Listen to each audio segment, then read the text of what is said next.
Hi there, how's it? Okay, cool. So I've washed my hands. The environment in here is clean of all of my hair on the floor, so we can finish this conversation. Anyway, whatever. It's this stuff again, soft dread. I'm even thinking of, like, as I talk to you guys, continue to segregate it because I want to be done with this hairstyle by tomorrow. Prep the hair tonight, and then tomorrow we're just gonna go on right ahead and install it, and then I've got something on my head for 2 months, you know what I mean? Go check out the previous part to gauge your bearings, where it is that we find ourselves in the history of my story.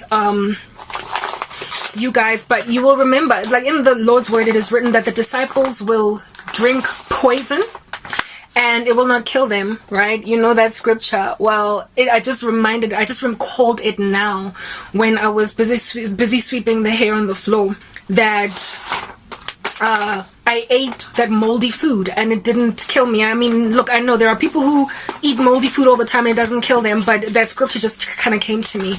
Anyhow, all of those experiences that I just explained to you guys, I mean, that's just a pin drop in the ocean. I've been through so much more.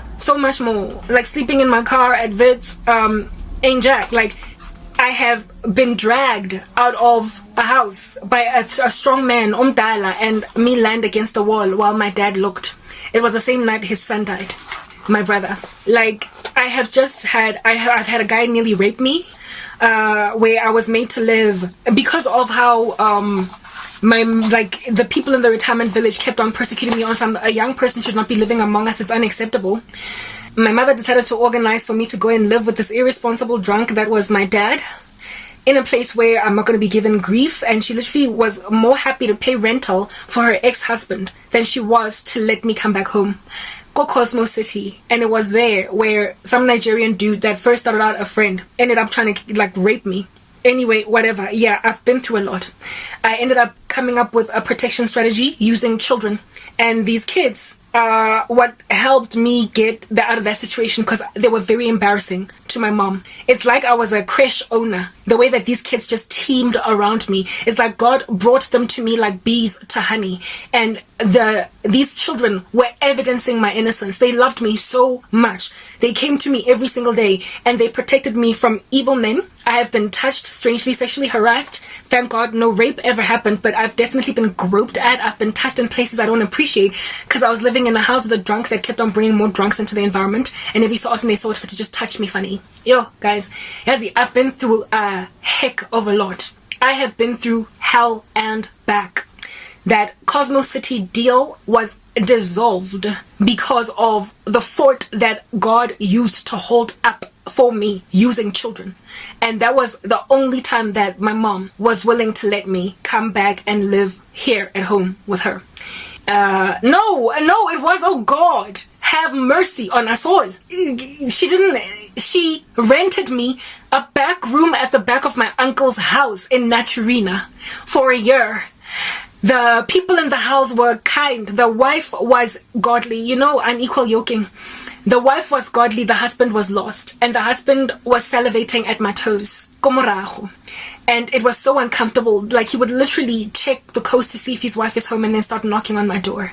He would sometimes peep into my environment. I had to keep the curtains closed and windows closed and pretend I'm not home a lot of the time so he wouldn't hear me. Because of the godliness of the wife and the crush that the husband had on me, they allowed me to piggy bank on their DSTV. So I had television for a couple of months, but then they moved out because they had an altercation with my uncle. The devil, yo guys, Usatani, the devil has just been like, anywhere where I found reprieve, solace, he took it away from me. He took that wife away from me because she was godly comfort. She was a godly woman. So I liked her. And she had a gorgeous daughter as well, a tiny little 5-year-old. And they just used to love me, the two of them. And every so often the stove in the house wasn't working because my uncle was irresponsible in upkeeping. He was a bad landlord. And so they would use the stove in my space. She used to bake. She was a baker and she used to sell her baked goods. It was her business, like a small little business that she ran. And so she sometimes used to come and bake using my stove, and we would chat and fellowship in the Lord, etc. She was a grace and a blessing to me.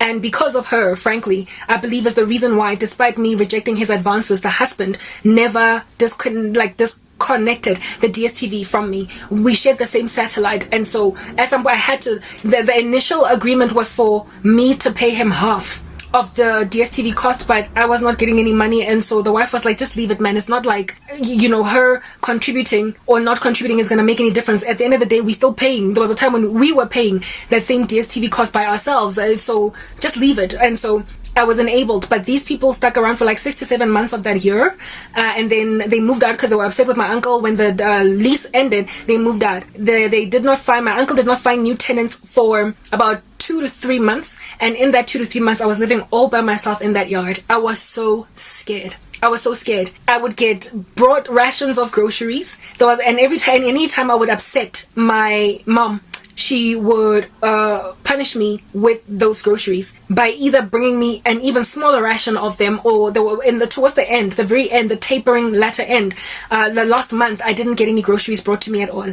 I had to eat whatever was left in the house. There was a time when I was making pap and eating that with, like, you know, these soup sachets, using them to make gravy for dinner.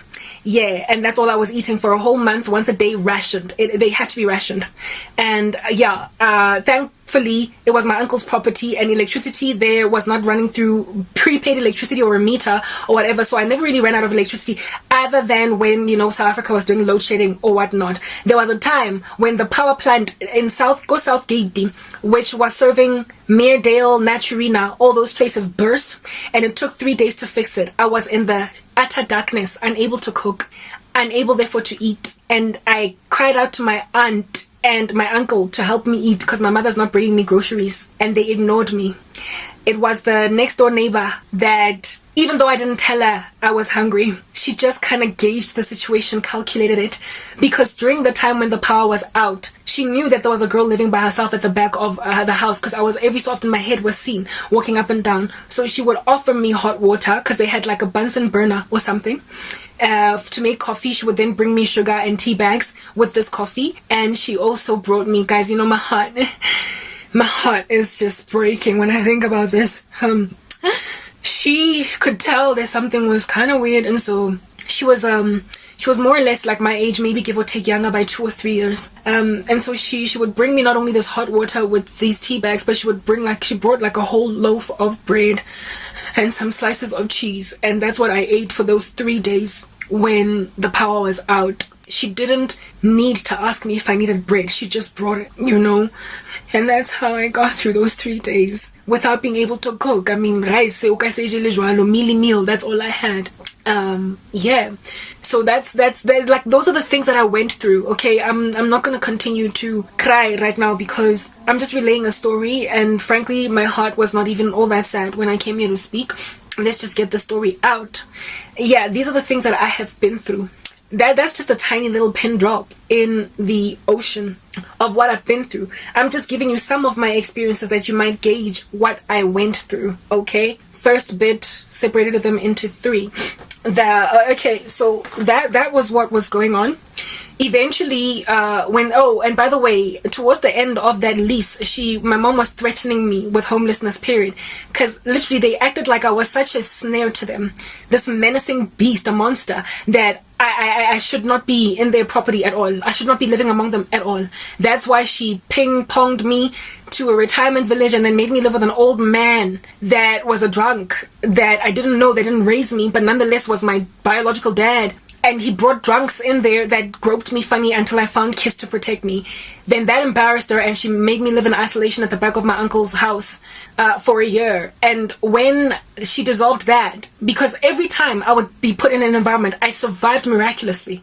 I survived. I made it work. I got through. When these guys by DSTV when they moved out of my uncle's house, because they were upset with my uncle, and so they dissolved the lease. Mind you, these people had been living there for years, and when I was living with them for 7 months in East, all of a sudden the tensions between them and my uncle get to a point where they no longer even renew their lease. It's like the devil wanted me alone. He wanted to kill me. Anyway, after they left with, of course, their DSTV, their subscription. And so I was then now left with no TV at all. How it is that I ended up dancing sensually, guys, was because I used to walk, to Southgate, 5 kilometers there, 5 kilometers back, because I had no money. Burning in the sun, all the stuff is recorded.